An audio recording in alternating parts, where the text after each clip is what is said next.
Let's start our results service now on Power Lunch. On the roof with us is Bradley Doig, who is the Head of Business Development at Petmin. Their half-year numbers came out today and a 16% fall in profit after tax was announced. Bradley, thanks very much for coming in. The first thing I have to say is that the mining companies have had such a bad time over the last year or so, but in your case, when it rains it pours, literally. Yeah, we had a tough, spent a lot of money developing our Somkhele mine. We've invested a lot of money in it recently, and we didn't get the throughput simply because we had an unprotected strike for 15 days, and we had 20 odd days of rain, consecutive rain, which made it very difficult to move the material.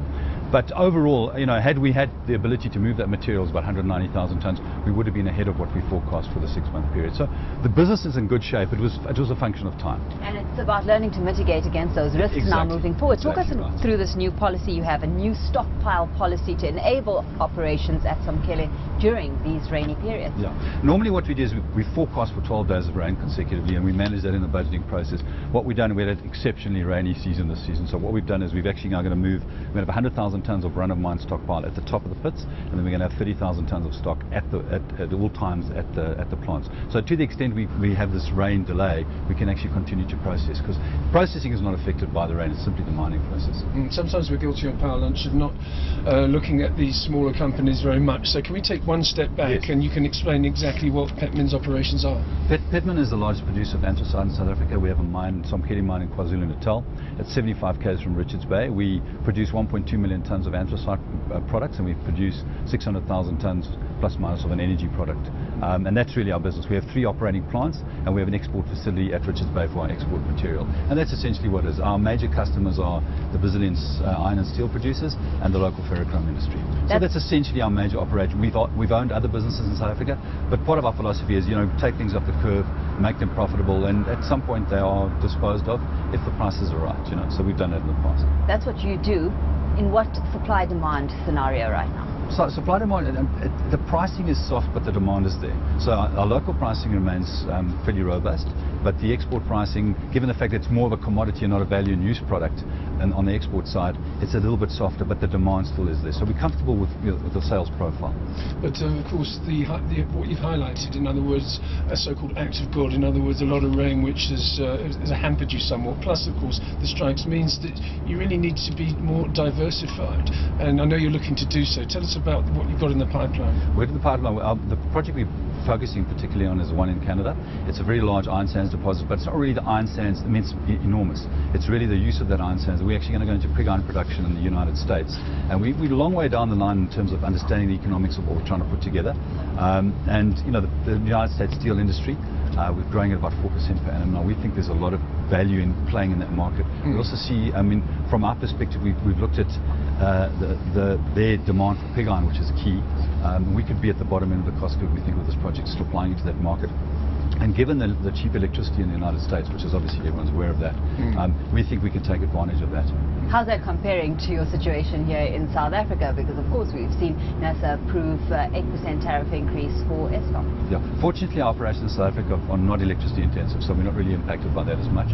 In the US we're seeing prices ranging between 4 and 4.5 cents a kilowatt hour for quite long periods of time that you can negotiate. So we're really excited about using that as the leverage for this project. And obviously there's other developmental opportunities. They're very keen to see this reindustrialization, I suppose, if you want to call it, going on in some parts of the United States. So we've got 9 sites that we're busy evaluating, and we'll pick one of them in the next sort of 3 to 6 months.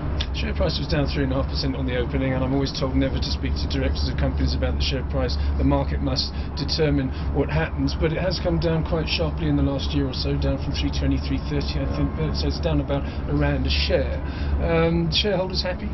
Shareholders are happy. It's a function of, I think asset prices have also come off dramatically on a relative basis if you look at the mining sector. So, and I think, I don't know what our forward PE is, probably 12 or 13. So it's not inexpensive relatively. So I still think that there's, when we see the growth in Somkhele come through in the next financial year, I think the share price should move accordingly. Take us through your JV strategy right now, because that part of your strategy moving forward in terms of reaping maximum cost efficiencies and productivity moving forward? Two important things about the JV with our mining contractor. Number one is to sort of homogenize the entire labour force. So we obviously invested 50% in the mining contracting company, and everybody's now paid on the same scale. So that should avoid disparities in terms of which may lead to industrial action. The second point is we're going to see the margins out of that business as well, because it's the biggest cost component of our entire business at Somkhele. So I think that risk mitigation process is definitely part of our thinking, and sharing risk as well. That's a part of it. Looking at the role of the junior miner, the smaller miner on the JC Securities Exchange, it interests me strangely because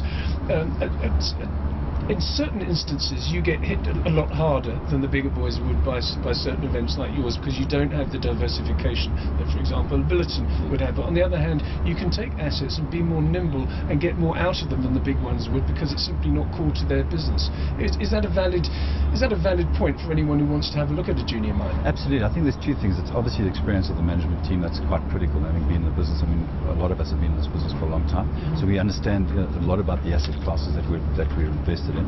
But also you are able to move quickly, and I mean, in our case, management and our B partners have a significant stake in the company as well. So you effectively, while we respect other people's capital, it's also our own capital that we're investing. So it's very important for us, and we have done in the past. Our silica operation, we bought it, was unloved. We turned it around into quite a positive cash producing business, and we sold it at a significant return, 40% plus per annum return over the period we owned it. So we do that, and we think that's the ideal space for sort of junior mining companies, to take things that are not right in the space of the big guys, but you need to be nimble and quick. And also capex. I mean, we've got to be sensitive to capex, because platinum space, for argument's sake, is huge capital intensity, whereas the things we are looking at are less capital intensive. You've got cash though. You generated 161 million, didn't you? Yeah, we generated 161 million, and that's indicative of the cash producing nature of Somkhele as an asset. And hopefully going forward we'll see the real benefits of that come through now with the money that we invested. There's a lot of money in that asset over the last 2 years. So hopefully we'll see that. To what extent does that stand at risk though? Because you've highlighted in your report that production increased by 44%, yes, but your infrastructure and your staff levels were geared to 100%, which negatively impacted your profit margins, and of course you're having to deal with this fixed cost base now. Yeah, no, it's a volume game for us. We have to get those volumes out of the pits. We have to feed those 2 plants. They're hungry, and we spent the money. So, and that was part of the issues around the rain delay and the strike, not being able to get that volume through the plant. Obviously negative impact on the unit cost basis. So that's really much of our focus is on that. Never say never again, of course, but at least you've had 2 events that have been lumped into one period. You've come out relatively unscathed, and hopefully the next year will be more kind to you. Yes, I certainly hope so. But and also to management to mitigate these risks as well the best we can.